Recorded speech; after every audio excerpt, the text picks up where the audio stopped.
In the hush of medieval Venice, when the waters of the canals moved as softly as breath across the sleeping city, a boy named Marco looked out toward horizons he could scarcely imagine.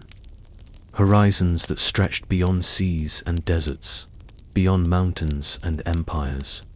Horizons that shimmered like mirages at the edge of maps still half drawn.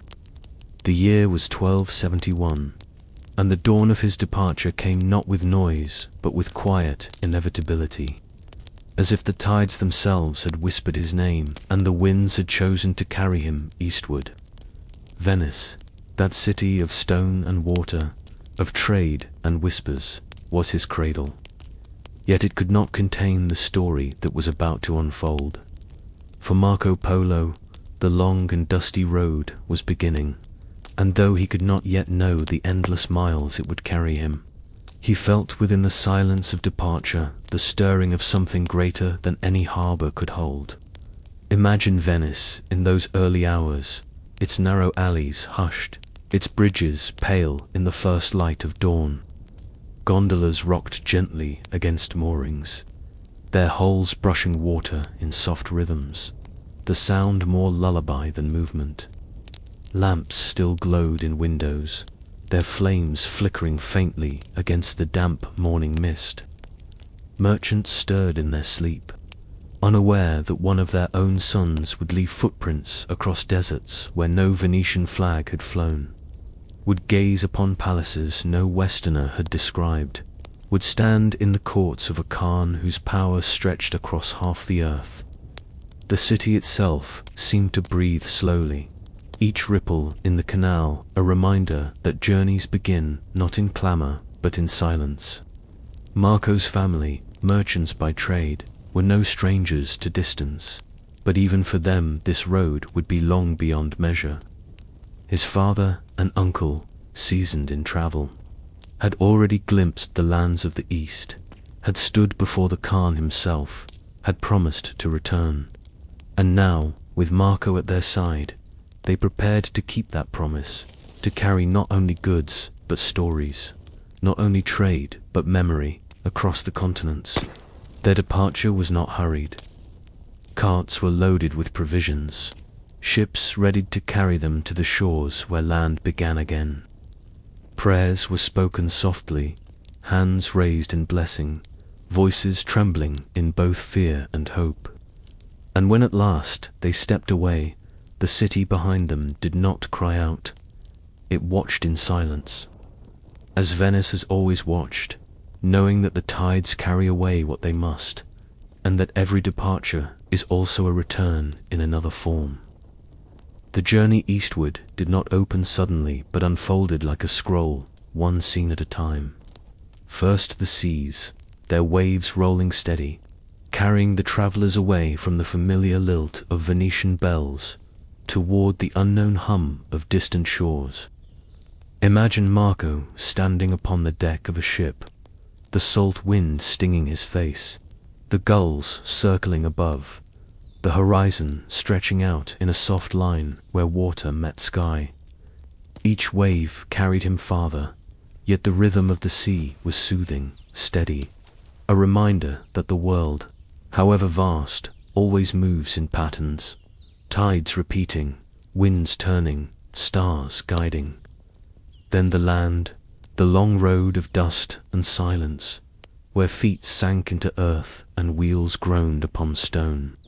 Through villages and fields, through valleys where rivers whispered, through towns where languages shifted like changing seasons, they moved slowly, steadily, always eastward. Imagine the road at dusk, the sky painted in soft hues of rose and gold, the air cooling, the sound of bells from a distant chapel drifting across fields. The caravan rested, fires glowing faintly, voices murmuring in low tones, prayers whispered before sleep. Marco lay beneath the stars, eyes wide, heart filled with questions he could not yet speak. His thoughts carried away by the constellations that seemed to follow them like quiet guardians. The road was not yet harsh, but it was long, and each step carried the weight of the unknown. Mountains loomed in the distance, deserts whispered their names, rivers wound like silver threads across the land. Every horizon revealed another, each unfolding like the pages of a storybook, written not in ink but in dust, in wind, in silence. Marco, though young, felt the vastness pressing upon him, not as fear but as wonder, not as burden but as lullaby. The endless road rocking him into a rhythm that soothed even as it unsettled. And so the journey began, not with trumpets, not with armies, but with quiet footsteps upon cobblestones, with the gentle creak of ships against waves, with the slow turning of wheels upon earth. The long and dusty road stretched out, and Marco Polo, though he could not yet know the breadth of it, had already set his heart upon its rhythm. As you listen now, let this departure soothe you. Hear the water of Venice lapping against stone, steady, calm. Hear the creak of ship timbers as the tide carries them outward, slow, inevitable. Hear the low murmur of voices praying in dawn's quiet, soft as a lullaby. Feel the weight of distance, not as burden but as calm, the slow unfolding of time carrying you gently forward. And if this beginning has rested gently upon your mind, if the soft silence of Venice and the long road eastward has eased your thoughts, you may, in your own time, choose to let your presence be felt here as well. You may like this video, leave a comment sharing what part of Marco Polo's departure stirs your imagination. Share it with someone who longs for calm journeys, or subscribe so that each new tale may find you when the night is long and sleep is near. There is no urgency, only invitation, as soft as the tide itself, carrying you onward, carrying you into rest. Block 2, across the Mediterranean. The sea that stretched between Venice and the faraway coasts of the Levant was not a barrier, but a slow and shimmering bridge.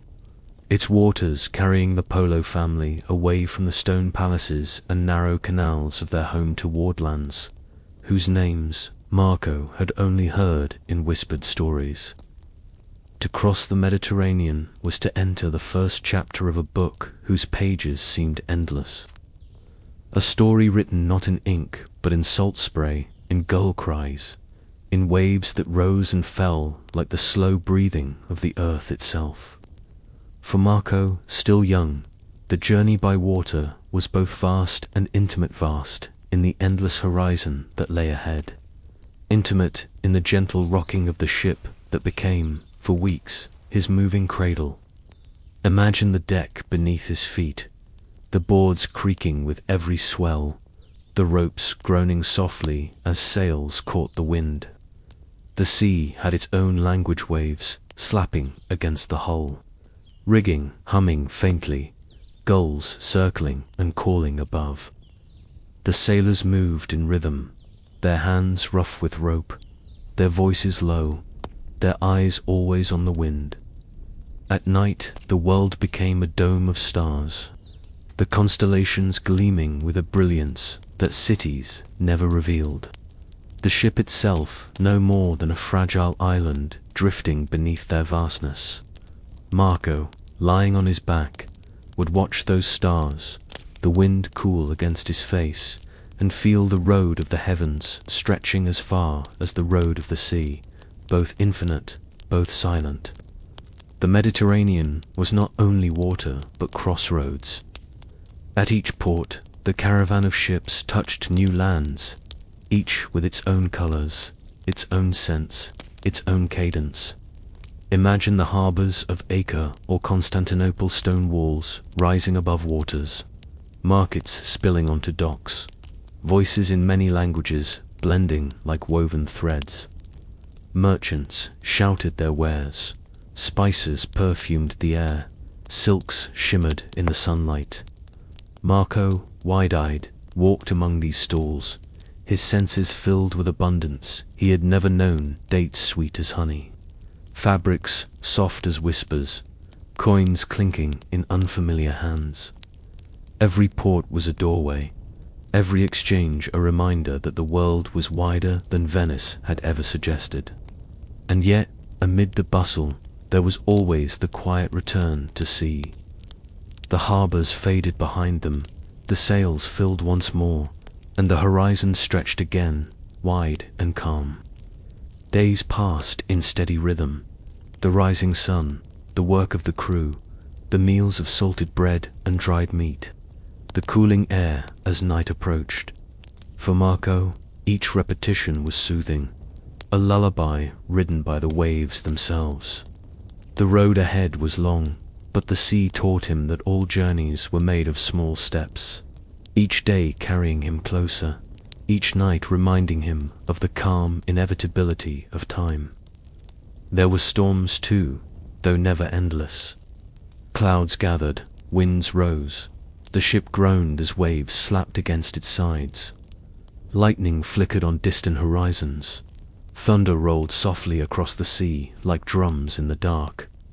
But even storms had their rhythm, wild though they were, and Marco learned to listen not with fear but with awe. When the sky cleared again, when sunlight returned, the sea lay calm as if nothing had passed, the storm only another verse in the long song of water and wind. The Mediterranean crossing was not only the first step of the Polo's long journey, it was also the first lesson for Marco that the world was vast, filled with voices, filled with faces, filled with tides that moved whether men willed them or not. And in that vastness, he began to sense that he was not only traveling across seas, but entering into history's deeper rhythm, a rhythm that would carry him far beyond what his imagination could yet hold. As you rest in this vision, let the Mediterranean be your lullaby. Hear the creak of the ship as the slow rocking of your own body, the sound of waves lapping against wood as the rhythm of your breath, the soft call of gulls as whispers drifting into dreams. See the horizon stretching endlessly, calm and steady, its line never breaking, always carrying you onward. Feel the salt air upon your face as the cool weight of night upon your eyelids, heavy, soothing. The long road has begun, but its first passage is calm. And as Marco Polo crossed the sea in wonder, so too may you cross now into sleep, carried by tides that move as gently as the breath that rises and falls within you. Block 3 through the Holy Land and beyond. When at last the ships left the wide arms of the Mediterranean and their keels touched the eastern shores, Marco Polo stepped onto a land unlike any he had known, a place where the air carried both the scent of salt and the dryness of desert winds, where cities rose with stone walls older than memory, and where the ground itself seemed heavy with stories whispered across centuries. The Holy Land, to pilgrims and traders alike, was a place both sacred and contested, a land of shrines and markets, of prayer and conflict, of roads leading always farther eastward. For Marco, it was both threshold and passage, the first step onto the long continent that would stretch before him like a dusty ribbon of destiny. Imagine the markets of Acre or Jerusalem, the air heavy with spices, the calls of merchants filling the narrow streets. Fabrics of deep crimson and soft silk swayed in the breeze, glass vessels gleamed in the sun, coins clinked from hand to hand. Pilgrims passed with staffs in hand, their cloaks marked by dust, their eyes weary yet burning with devotion. Priests intoned prayers in Latin, while muezzins lifted the call to prayer in Arabic, the sounds weaving together like two melodies carried by the same wind. For Marco, the mixture of voices was bewildering and wondrous, a reminder that the world was wider and richer than any one tongue could tell. The family moved steadily along the roads, their caravan pressing forward under the steady sun. The Holy Land was no resting place. It was a crossroads, and beyond it the journey stretched farther still. Mountains rose in the distance, their peaks veiled in haze. Deserts lay waiting, vast and dry, their horizons shimmering in the heat. Villages clung to hillsides, their walls glowing golden in the light of dawn.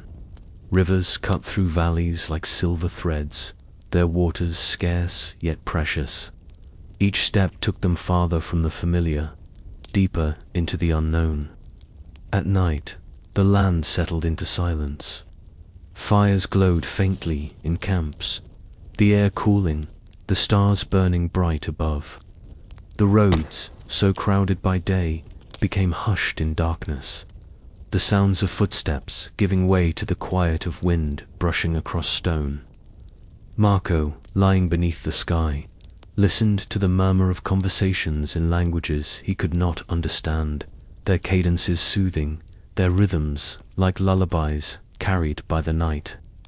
He breathed in the scent of smoke and earth, felt the weight of the road in his bones, and drifted into sleep as the constellations kept their silent vigil. Beyond the Holy Land, the journey stretched into Syria and Mesopotamia, into cities whose names carried weight like poetry. Aleppo, Mosul, Baghdad. Each place shimmered with life. Bazaars filled with rugs woven in intricate patterns, scholars debating in courtyards, camels moving slowly under heavy loads, children running barefoot through narrow alleys. Marco walked through streets where lamps glowed with oil, where fountains splashed softly in shaded courtyards, where the air was filled with perfumes of rosewater and cinnamon. The East was no longer rumorit, was living, breathing, dazzling, overwhelming. And yet, always, the road pressed on. For the Polos were not pilgrims content to rest at shrines, nor merchants eager to linger in markets. They carried within them a purpose larger than themselves, the promise to reach the Khan, the ruler of lands vast beyond imagination, whose throne lay not here but farther still, beyond deserts, beyond mountains, beyond the reach of most men's endurance. And so each city became a pause, not an end. Each market a passing glimpse, not a final destination. The road was endless, and they had only begun. As you rest within this vision, let the Holy Land be not a place of clamor but of calm. Hear the calls of merchants as softened voices, blending like distant songs. Hear the prayers rising from temples and mosques as whispers drifting into the air.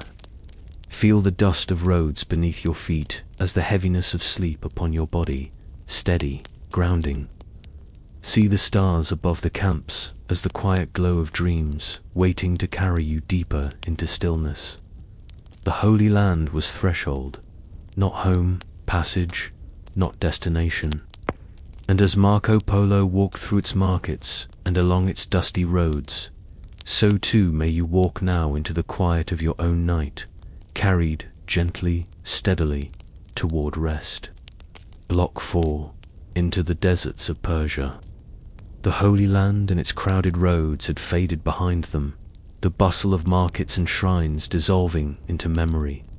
And now the Polos entered a landscape where silence was no longer a pause between voices, but the very language of the earth itself.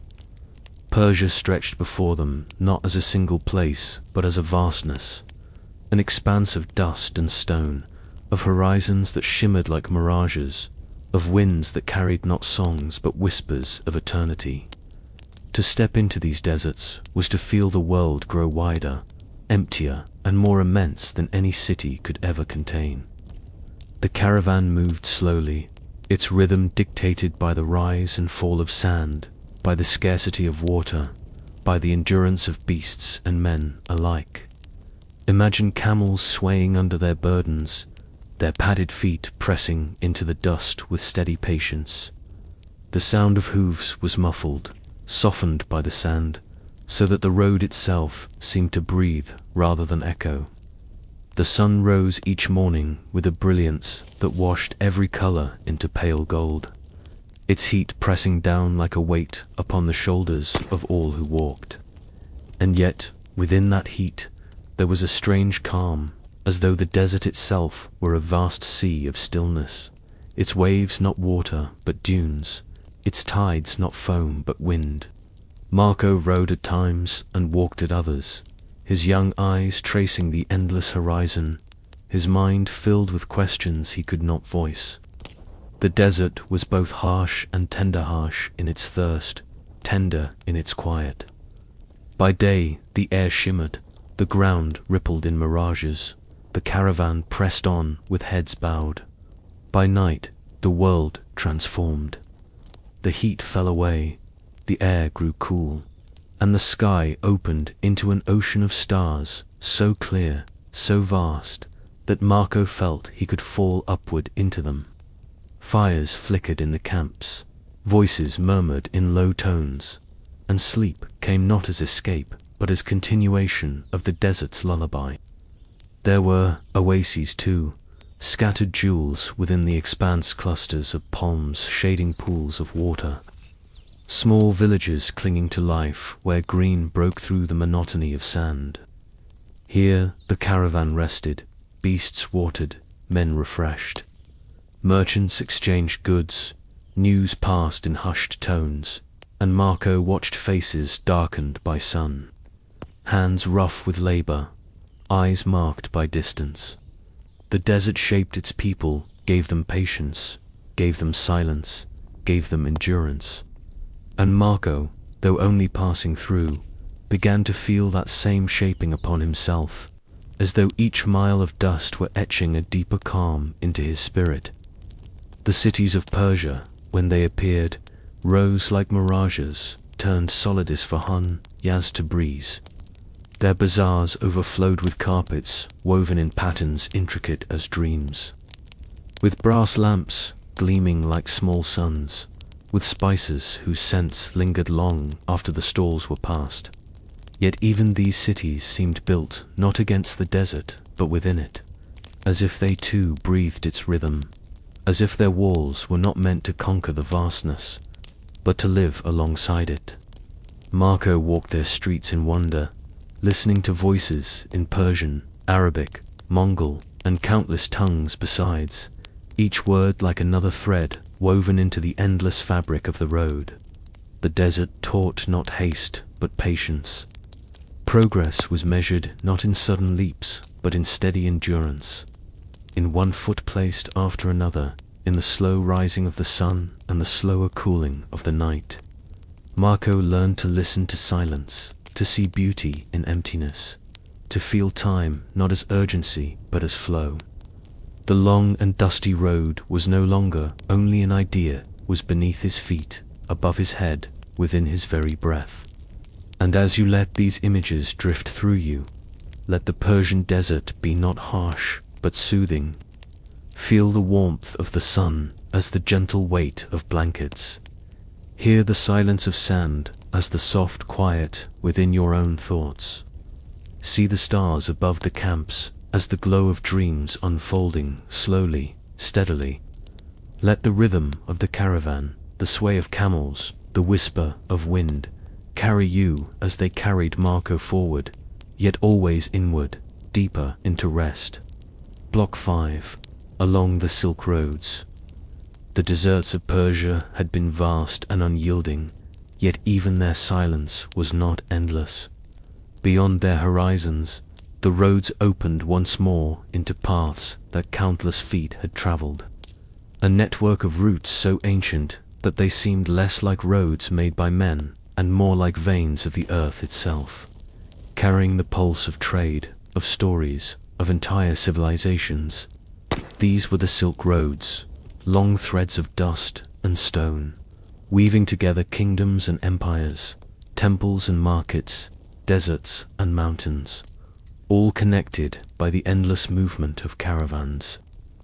For Marco Polo, stepping fully into these roads was like stepping into the bloodstream of the world, where every step was both destination and passage, every meeting both chance and inevitability. The caravan moved in rhythms older than memory. Camels swayed beneath their loads of silk and spice, their slow gait steady as the heartbeat of the road itself. Donkeys brayed softly under bundles of wool, while horses stamped restlessly, eager for swifter pace. Men wrapped in robes of many colors walked beside the animals, their voices murmuring in tongues that blended into a single sound, the low hum of humanity on the move. Marco, still young yet growing with each step, watched with wide eyes as he realized that this road was not empty. It was alive with motion, alive with commerce, alive with the endless mingling of strangers who, for a moment, became companions upon the same stretch of earth. Imagine the caravan at dusk, the sun low, its light spreading gold across the dust, the silhouettes of camels stretching long upon the ground. Fires were kindled, kettles placed upon stones, the air filling with the scent of tea leaves steeping in boiling water. Traders sat together, their faces lined with distance, their eyes lit with stories. Fabrics were unfurled, gleaming in the firelight silks of such brilliance they seemed woven of sunlight, brocades heavy with gold thread, carpets intricate as dreams. Spices were poured from small sacks, cinnamon, cardamom, pepper, saffron, their perfumes mingling until the air itself seemed intoxicating. Marco leaned close, touched fabrics, breathed spices, listened to tales of lands he had not yet seen, his imagination stretching farther than his steps could yet carry him. And the stories, always the stories. Each traveler brought with him not only goods, but words. Tales of emperors and khans, of cities that shone like jewels, of deserts where bones lay bleaching, of mountains crowned with snow. Languages flowed like rivers, each carrying meaning, each carrying rhythm, even when Marco could not grasp the words themselves. He listened not only with ears but with heart, letting the cadences sink into him as lullabies, letting the silences between words tell as much as the words themselves. By day the roads were endless, the horizon always stretching farther, the dust rising with each step, the sun pressing steadily down. By night the roads dissolved into stillness, stars blooming above, constellations familiar yet strange. Fires burned low, the murmurs of conversation faded into silence, and sleep came easily, carried by the rhythm of the road itself. The silk roads were not only passage, they were lullaby, each mile another verse, each horizon another refrain. There were cities too, strung along the routes like beads upon a thread. Samarkand. Marco entered them as one enters dreams, dazzled, overwhelmed, hushed into silence. Samarkand's domes gleamed blue as the heavens, its markets filled with gemstones that glittered like captured stars. Kashgar pulsed with caravans arriving and departing, its bazaars alive with every good the world could offer, its streets crowded with faces from every corner of earth. In each city, Marco wandered, eyes wide, heart racing, senses filled with more than he could hold. And yet, each time, the caravan pressed on, for the road was not destination but passage, and the true journey lay always farther still. The silk roads taught Marco that the world was not separate but woven, that each thread of trade, each meeting of strangers, each exchange of goods or words was part of a larger tapestry. He saw fabrics in one city that had been woven in another, spices traded across seas, coins stamped with kings whose lands lay thousands of miles away. The road was not merely travel, it was connection, a weaving together of distance into closeness, of difference into harmony. And within this weaving, Marco began to sense his own thread, small yet strong, stretching eastward, destined to tie his own life into the larger fabric of history. And as you rest within this vision, let the silk roads be not bustling but soothing. Hear the soft tread of camels upon dust as the rhythm of your own breath. Smell the faint sweetness of cinnamon, the spice of saffron, as fragrances drifting into dreams. See the domes of Samarkand glowing under the stars as the quiet shimmer behind your closed eyes. Feel the steady pull of the road, not as burden but as calm, carrying you always forward, gently, endlessly, into deeper rest. Block 6, over the roof of the world. Beyond the endless weaving of the silk roads, beyond the markets where every good of earth seemed to converge, there rose before the Polo family the mountains, vast and solemn, their peaks crowned in snow, their silence deeper than any desert, their presence more ancient than any city. To cross these mountains was to leave behind the bustle of caravans and step into a realm where earth seemed to touch heaven, where the air thinned until every breath was both effort and prayer, where the very ground seemed to whisper of eternity. These were the mountains of Central Asia, the barrier and the passage, the high places men called the roof of the world. The caravans slowed as the path narrowed, winding upward along slopes carved by winds and rivers long vanished.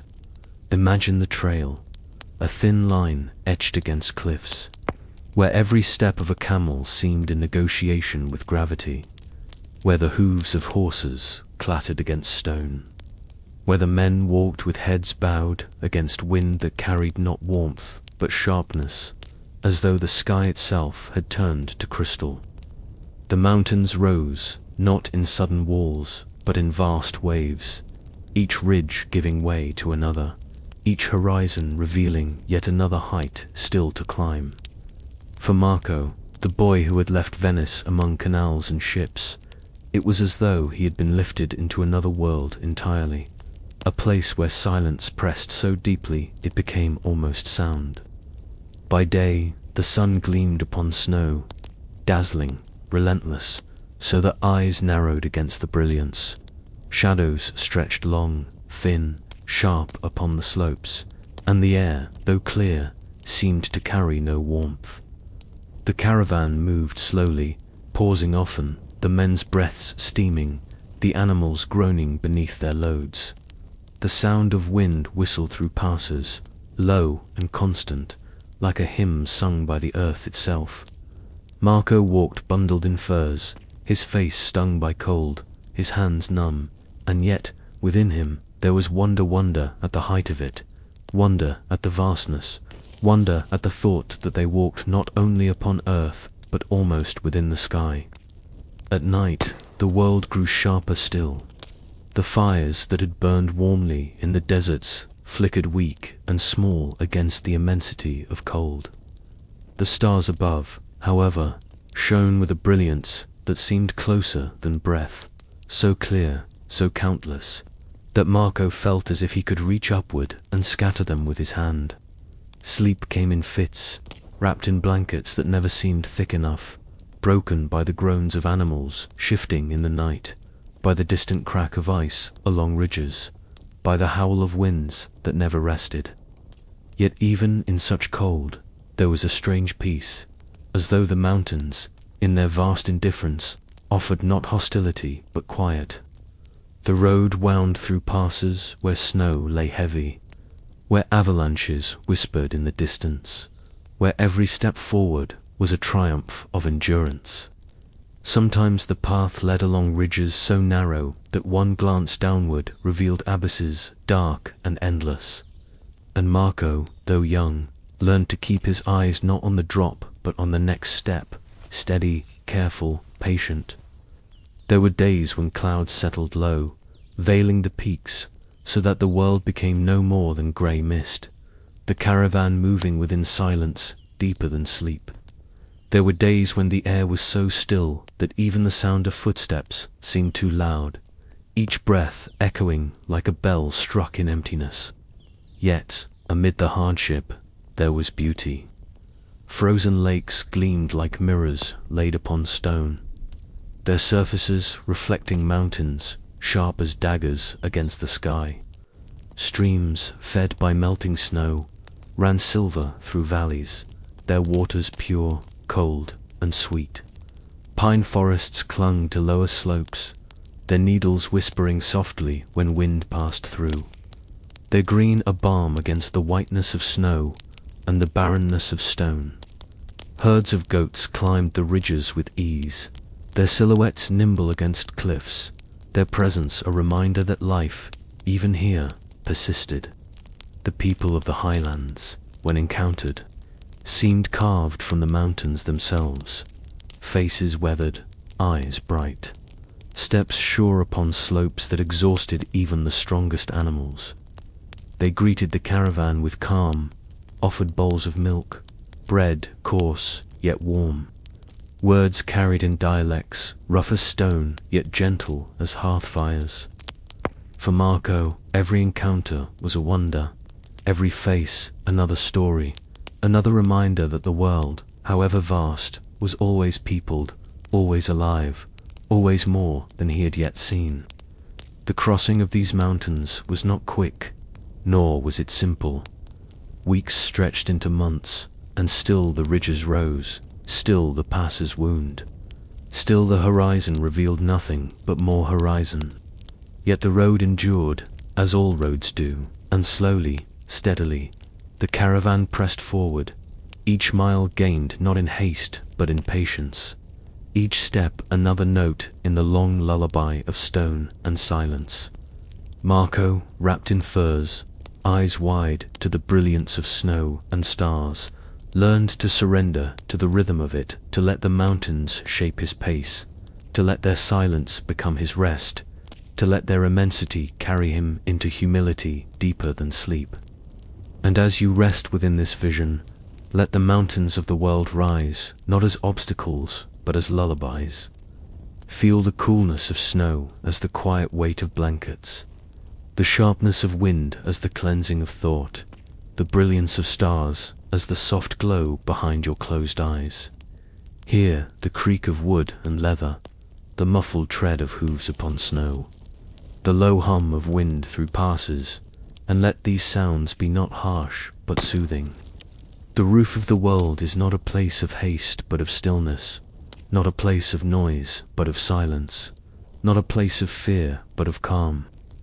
Let it carry you now, as it carried Marco, slowly, steadily, into deeper rest. Block 7, across the steppes, beyond the mountains, where the air had been thin and every step had carried the weight of stone and sky.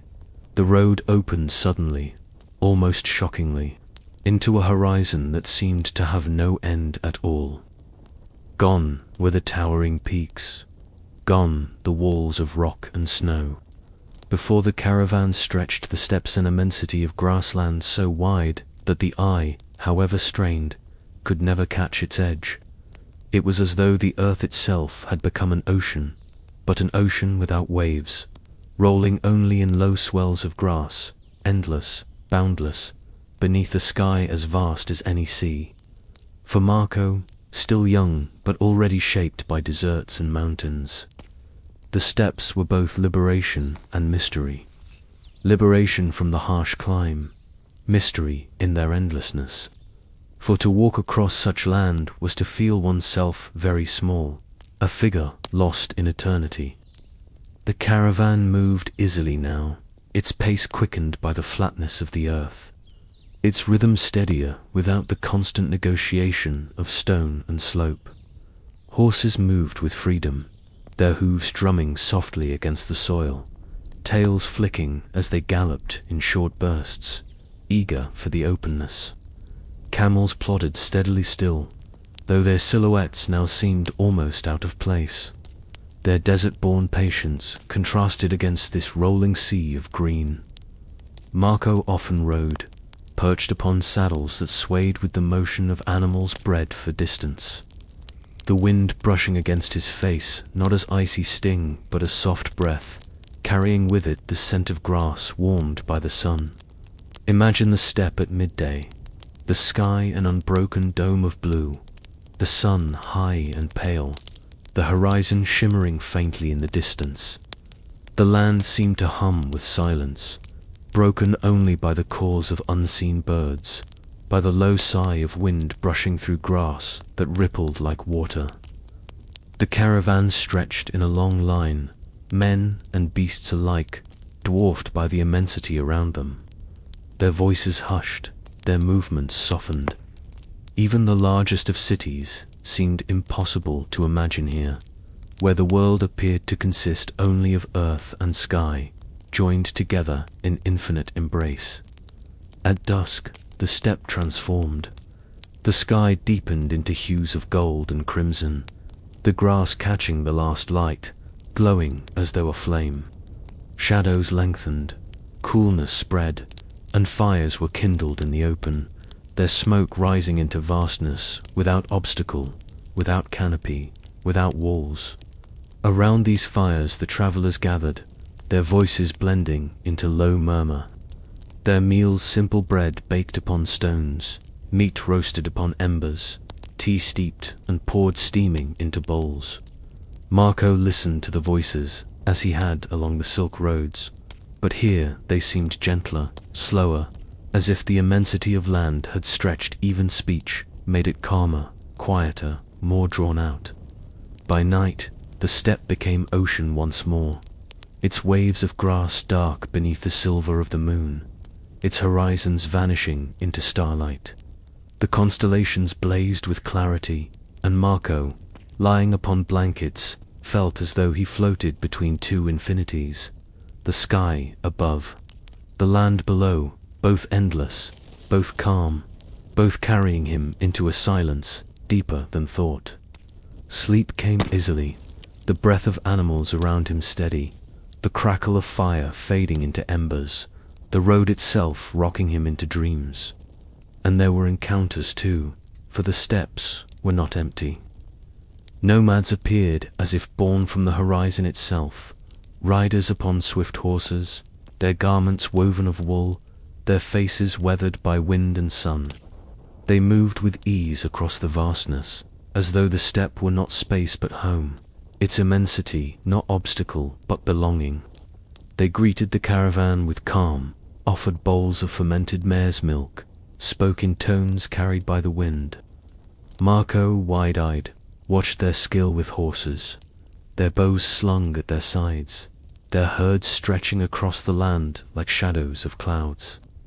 He realized that here, power did not come from walls or cities, but from motion itself, from the ability to cross distance without hesitation, from the freedom of never being bound by stone.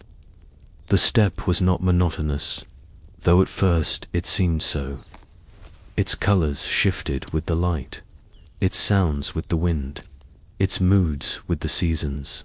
Storms rolled across suddenly, black clouds racing across the horizon, lightning flashing in silence before thunder followed, deep and slow. Rain fell in sweeping curtains, drumming against earth, soaking grass until it gleamed silver in moonlight. Then, just as quickly, the skies cleared, the air fresh, the land reborn. Marco learned that even vastness has changed, that even silence has rhythm, that even endlessness has song. To cross the steppes was to learn patience anew, but not the harsh patience of desert or mountain. It was a gentler patience, a patience that accepted distance not as burden but as gift. Every mile looked much like the last, and yet each carried the caravan farther. Each carried Marco deeper into the heart of Asia, deeper into a world that seemed without end. He learned to rest his eyes not on the unreachable horizon, but on the sway of grass before him, not on the immensity of sky, but on the constellations that rose, night after night, always the same, always faithful. And as you rest within this vision, let the steppes be not empty but soothing. Feel the ripple of grass as the soft brushing of blankets. Hear the steady breath of horses as your own breath rising and falling. See the sky vast above, unbroken, endless, as the quiet space behind your closed eyes. Let the immensity of land, the openness of sky, the endless rhythm of horizon carry you not into fear but into calm, not into loneliness but into rest, not into wandering but into peace. Block 8. The Court of Kublai Khan. After deserts that whispered of thirst, after mountains where the air thinned into crystal, after steppes that rolled endlessly beneath the sky, there came at last a place that seemed to gather all the vastness of Asia into one center of gravity. It was not a caravanserai, nor a market, nor even one of the ancient cities strung along the roads like beads. It was something greater, something that seemed both immovable and fluid at once. The court of Kublai Khan, ruler of realms so wide they stretched beyond the comprehension of most men, emperor of empires where the sun seemed to rise twice before setting once. For Marco Polo, entering this court was not simply an arrival but a transformation, as though the road itself had been leading, step by step, to this very threshold. The palace was not a single building but a city within a city, its walls high, its gates wide, its avenues broad enough for whole caravans to pass without crowding. Pavilions gleamed with roofs of gold, their tiles shining beneath the sun like scales of a dragon. Silk banners fluttered in the wind, their colors bright as blossoms, their patterns woven with symbols of power and eternity. Gardens spread within, their paths lined with flowers brought from distant lands, their ponds alive with fish that shimmered in colors like scattered jewels. Marco walked slowly through these spaces, his eyes wide, his steps hesitant, as though each sight demanded reverence, as though each sound were part of a symphony he could scarcely comprehend. The court itself was alive with ceremony. Officials in robes of many hues moved with precision, their faces solemn, their gestures measured, their voices low yet carrying weight. Musicians played instruments Marco had never seen, their strings and flutes weaving sounds that seemed both strange and familiar, as though born of earth and sky together. Dancers moved in patterns that mirrored the cycles of stars, their sleeves flowing like water, their steps soft as whispers. Incense rose from bronze burners, curling into the air, filling it with fragrance both sweet and heavy, as if to remind all who entered that this was no common space, but the very heart of empire. And then the Khan himself, Kublai, grandson of the great Genghis, seated upon a throne carved of ivory and gold, his figure imposing not in harshness but in gravity. His gaze was steady, his presence immense, his voice deep as if it carried the echo of steppes and deserts, rivers and mountains alike. Marco, though only a boy still, felt the weight of that gaze, not as threat but as summons, as though the Khan saw not only who he was, but who he might become. Around the throne stood guards in armor that gleamed like sunlight upon steel, their faces hidden, their silence deeper than any vow. Yet even amid such grandeur, there was calm, a rhythm of order, a harmony of ceremony that soothed rather than unsettled. The days in the court unfolded like pages of a vast illuminated manuscript. Marco wandered its halls, its gardens, its courts, marveling at the abundance that seemed drawn from every corner of the earth. He saw spices from India, silks from China, furs from Siberia, jewels from Persia, ivory from Africa. He tasted dishes seasoned with flavors he had never known, drank teas brewed from leaves carried across mountains, listened to scholars debating in languages he barely recognized. The court was not merely a palace, it was the world gathered into one place, the road itself distilled into brilliance, the tapestry of humanity woven into a single shimmering cloth. At night, when the ceremonies stilled and the halls grew quieter, Marco would walk among the gardens, listening to the trickle of fountains, watching the lanterns glow softly against the dark. The air was filled with the scent of blossoms, the chirp of crickets, the rustle of leaves. The sky above, vast and endless as on the steppes, seemed nearer here, as though even the heavens bent to the Khan's domain. And Marco, standing in that hush, felt both small and vast, insignificant and essential, a single thread in a pattern so immense that it shimmered like stars across eternity. The court was not only a place of power, but of learning. Kublai, though emperor, listened as well as commanded, asked questions as well as gave orders.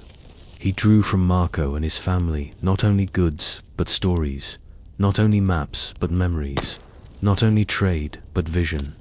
And in that exchange, Marco found himself no longer only traveler but messenger, no longer only observer but participant in the weaving of history. The road had brought him far, and the Khan had received him. What lay beyond would be longer still, but here, for the first time, he felt not only the immensity of the journey, but its meaning. And as you rest within this vision, let the court of Kublai Khan be not overwhelming but soothing. Hear the soft strains of music as the quiet rhythm of your breath. See the lanterns glowing against night as the calm shimmer behind your eyes. Smell the faint sweetness of incense as the drifting of dreams across your thoughts. Feel the immensity of the palace, not as weight, but as calm. The grandeur of the Khan, not as burden, but as steady presence, carrying you into stillness. The road has led far, yet it carries farther still. And as Marco Polo stepped into the court of Kublai Khan, so may you step now into the deeper halls of your own night, into chambers of rest where silence is gold, where time moves gently, where dreams unfold like silk upon the air. Block 9, The Wonders of Cathay. To stand in the court of the great Khan was already to feel as though the world had gathered into a single shimmering center. Yet what awaited Marco Polo beyond those palace walls was even more astonishing. For the lands of Cathay, as later generations would call, it spread vast and varied, a realm of rivers that glittered like mirrors, of cities whose markets seemed without end, of temples where silence spoke louder than words, of inventions that seemed to bend time itself. If the deserts had whispered of thirst, if the mountains had murmured of endurance, if the steppes had hummed of freedom, then Cathay sang softly of abundance, of refinement, of wonders that unfolded like silken fans beneath the hand of the traveler who dared to walk so far.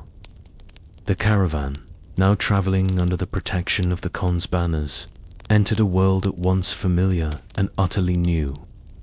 Roads stretched broad and well kept, lined by trees whose blossoms fell like snow in spring, their petals scattering across stone paths.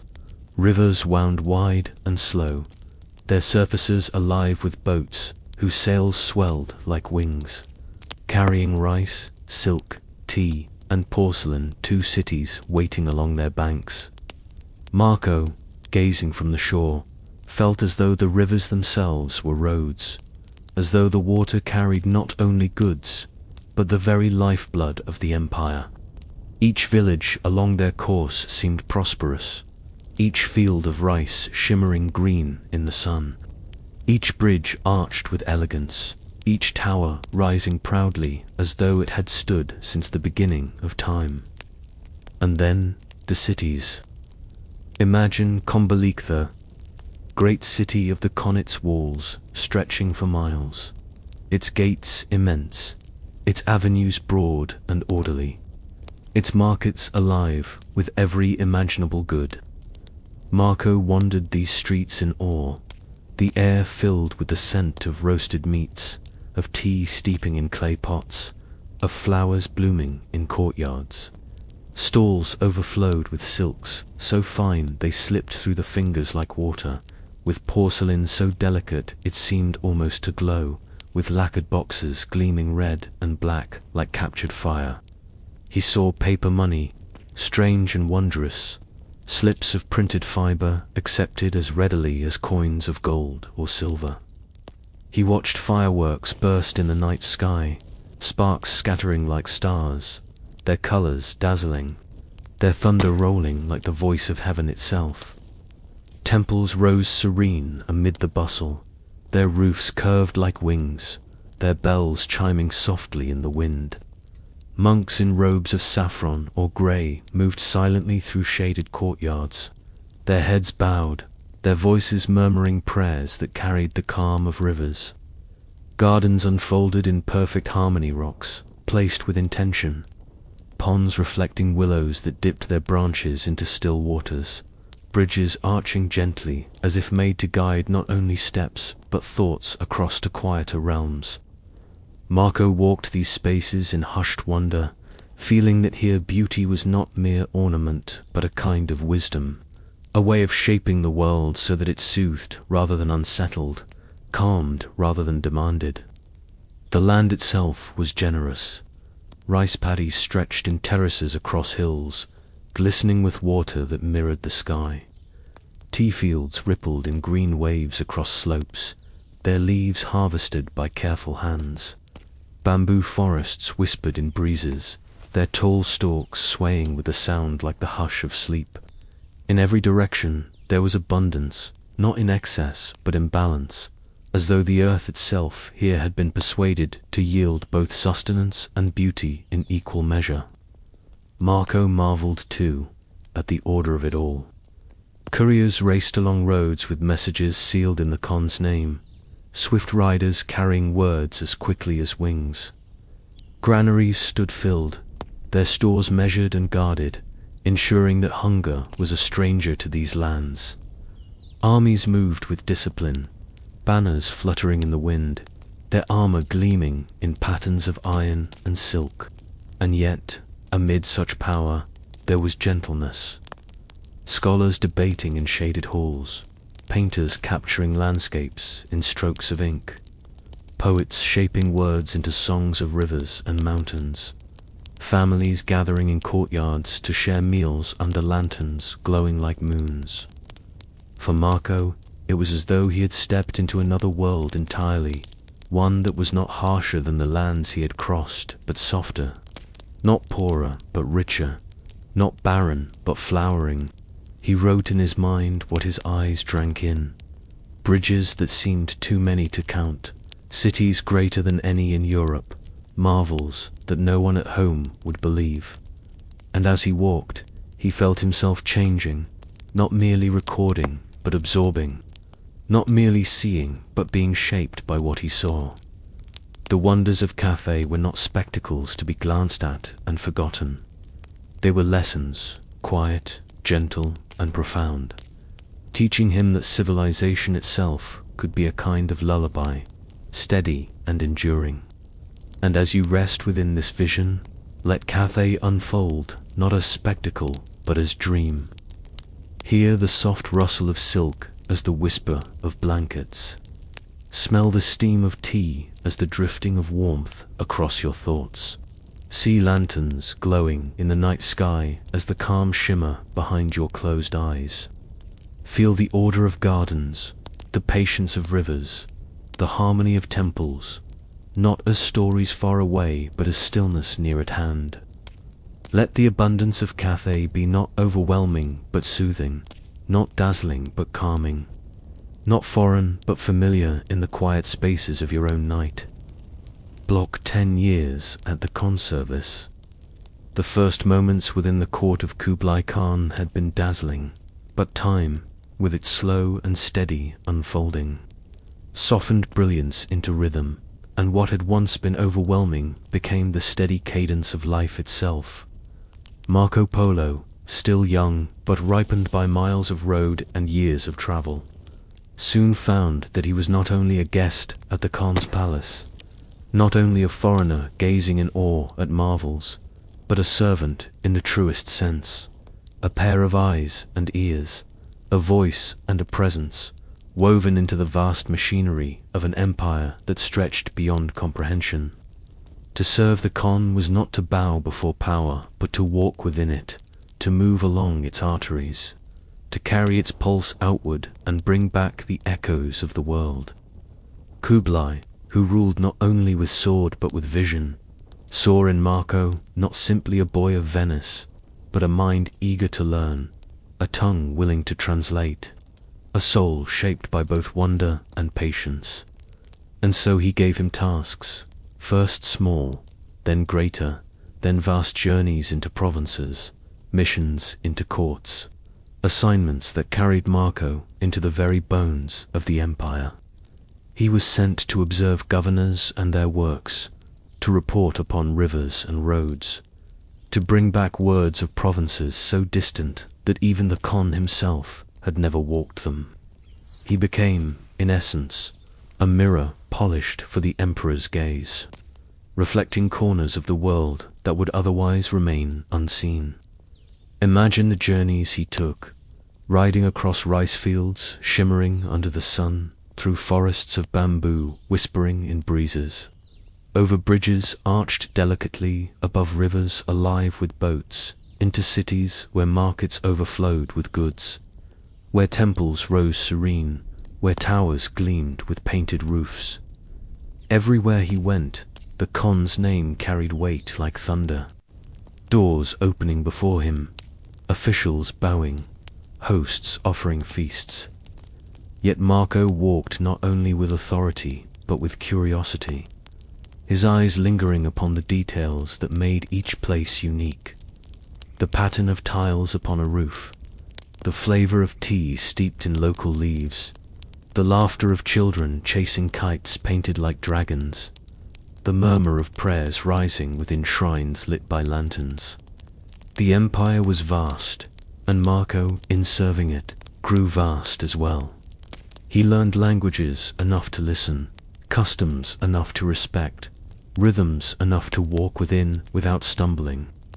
He became both Venetian and something else, neither fully of the East nor entirely of the West, but a bridge between them, carrying stories, carrying impressions, carrying the hush of one world into the understanding of another. The Khan valued him not for his bloodline nor for his birth, but for his ability to see, to remember, to speak with honesty and precision. And in that role, Marco began to understand that the service he gave was not only to the Khan but to time itself. For what he witnessed would someday be told, and what he told would carry across centuries. The years passed not quickly but smoothly, each one folding into the next like waves upon the shore. Marco rode with couriers who flew across distances faster than birds, delivering commands sealed in the Khan's name. He watched great feasts unfold in palaces, the tables heavy with roasted meats, with fruits preserved in honey, with wines brought from distant lands. He listened to scholars debating under the gaze of the Khan, their words sharp as blades, their arguments weaving philosophies that touched upon heaven and earth alike. He witnessed rituals, both strange and beautiful ceremonies of marriage, of oath, of remembrance, each carried out with precision, each reminding him that here, history was not only written in words, but in gestures, in traditions, in the silences between drumbeats. And yet, amid the grandeur, there was always stillness. Marco would walk the gardens at twilight, the air fragrant with blossoms, the water of ponds reflecting lanterns like fragments of stars. He would sit quietly upon steps worn by countless feet, listening to the chirp of insects, the distant call of flutes, the murmur of monks reciting prayers. Service to the Khan was not only duty and labor, it was also presence and witness, the quiet acceptance of life as it flowed, vast and inexhaustible, through the veins of empire. For 17 years, Marco remained in this service, not prisoner, not merely guest, but woven into the court's life as if it were his own. He became a man beneath those roofs, grew in stature and in thought, watched the seasons turn, watched children grow into adults, watched the empire shift with victories and with storms. And though he did not yet know when or how he would return to Venice, he understood that these years were not a pause but a chapter, one written into him as surely as ink upon parchment. And as you rest within this vision, let Marco's years of service be not toil but lullaby. Feel the slow turning of seasons as the rhythm of your own breath. Hear the voices of scholars debating as the distant murmur of thoughts drifting into dreams. Smell the faint sweetness of incense, of tea, of blossoms, as the fragrance of memory within your sleep. See the lanterns glowing softly in gardens as the quiet shimmer behind your eyes. Let time itself, vast and steady, carry you as it carried Marco, not hurried, not burdened, but flowing, patient, calm. Block 11. The longing for home. For years the rhythm of the Consort had been Marco's life, each day unfolding with the same slow cadence, the same mixture of wonder and familiarity, until time itself seemed less like a current pulling him forward and more like a vast lake in which he floated, suspended, unhurried. Yet no matter how far the road carried him, no matter how deeply he was woven into the fabric of an empire that seemed eternal, there remained within him a quiet undertow, a current that pulled not eastward but westward, not into the unknown but back toward the known. It was a longing that grew not in bursts but in whispers, not in clamors but in pauses, until at last it became a constant hum beneath every word, every sight, every silence. It was the longing for home. Venice lived in Marco not as it had been, for memory reshapes what it holds, softening its edges, tinting its waters with nostalgia. It lived in him as sound, the lapping of canals against stone, the muffled echo of footsteps across bridges, the chime of bells carried by mist. It lived in him as scent the salt of the lagoon, the damp coolness of alleys, the faint perfume of spices drifting from merchant stalls. It lived in him as sight the glow of lanterns reflected upon dark water, the outlines of towers and domes against dawn, the shimmer of light upon waves as ships set sail. And though he had seen cities greater, rivers broader, palaces more splendid, Venice remained irreplaceable, for it was not grandeur that defined it, but belonging. At night, in the gardens of Cathay, where lanterns swayed softly and crickets sang in the grass, Marco would close his eyes and see instead the narrow canals of his youth, the gondolas rocking gently, the voices of merchants bargaining in familiar tones. He would hear the laughter of children echoing through courtyards, the hum of hymns rising from chapels. He would remember faces, not all clearly, but enough to feel their presence, the curve of his mother's smile, the firm grip of a friend's hand, the warmth of hearths where family gathered. These memories did not pierce him with sharp pain, but wrapped him in a bittersweet calm, like music that both soothes and stirs tears. The years of service to the Khan had made him more than Venetian, had given him languages, customs, visions that no man of his city had known. Yet in becoming broader, he had not ceased to be who he was. Within the silks, he still carried the scent of salt water. Within the incense, the damp of Venetian fog. Within the voices of scholars, the cadence of merchants calling upon the Rialto. The road had not erased his origin. It had only stretched it farther, carried it wider, taught him that identity, like trade, was not a possession but a flow. But longing, once awakened, is patient and persistent. It does not demand loudly, but it does not fade. Marco began to watch the horizon differently. Where once he had seen it as invitation, now he began to see it as distance. Where once he had leaned eagerly into the future, now he leaned quietly backward toward the past. The marvels of Cathay still dazzled him, yet they no longer wholly satisfied. Within abundance he felt absence. Within vastness he felt the outline of a smaller, humbler place that called him softly across mountains and seas. And though the Khan valued him still, though his duties carried weight, though his days unfolded with honor, Marco knew that one day the road would turn again. Every journey outward carries within it the seed of return, every departure the promise of homecoming. He could not yet know when or how, but he felt the river of memory running within him, carrying him always toward the lagoon, toward the bells, toward the narrow streets where his story had begun. As you rest within this vision, let longing be not ache but lullaby. Feel the pull of home not as burden but as gentle current, carrying you steadily, calmly, without urgency. Hear the remembered bells of Venice as the soft rhythm of your own breath. See the shimmer of lanterns upon water as the glow behind your eyes. Smell the faint salt of the lagoon as the drifting of sleep across your thoughts. Let the longing for home be not unrest but peace, not sorrow but sweetness, not distance but return within rest itself. Block 12. The journey back west.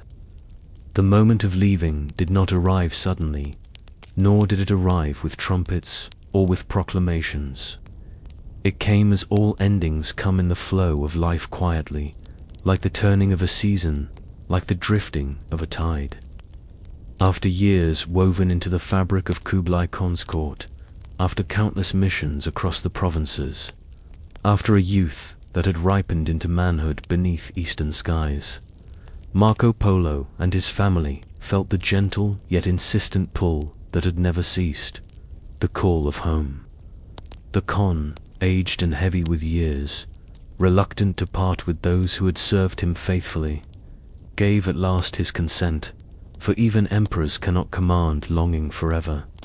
And so, the caravan turned its face westward, the road that had always carried them outward now beckoning them inward. Toward return, toward Venice, toward the place from which it had all begun. To leave Cathay was not to abandon it, for its images, its scents, its voices had become part of Marco's very breath. As the caravan crossed bridges and passed once more along rivers alive with sails, as it walked through markets fragrant with tea and silk, as it bowed in farewell at the temples whose bells chimed softly in the wind, Marco felt each sight etched into him, permanent as stars. The land that had welcomed him, shaped him, and taught him would not vanish when distance grew. It would remain, carried within him as a living memory, as a rhythm that would never be silenced.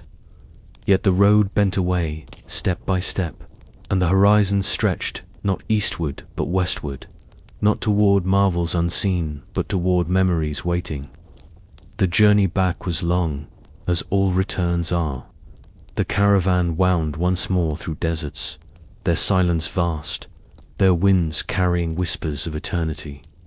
Yet this time, the harshness of sand was softened by familiarity.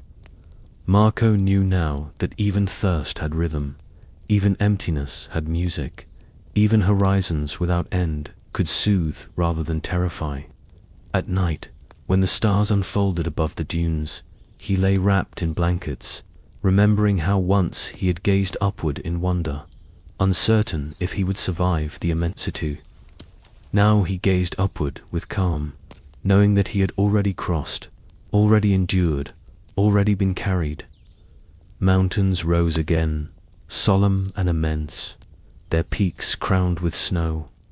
The climb was wearying, the air thin, the nights bitter, yet Marco, hardened by years, pressed onward steadily, feeling the rhythm of stone beneath his feet, as if it were the slow rocking of a cradle. He remembered the fear of abysses, the shock of avalanches, the silence so deep it seemed to erase thought. Now he welcomed these things, for they, too, had become lullabies, reminders that the world's vastness is not threat but embrace, not enemy but companion. Each ridge crossed was not only another step toward home, but another echo of what had once been wonder, now softened into memory. The steppes stretched wide once more, their grasses rippling beneath the wind, their horizons unbroken.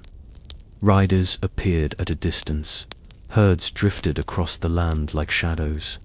The sky blazed vast and blue by day, infinite and star-scattered by night.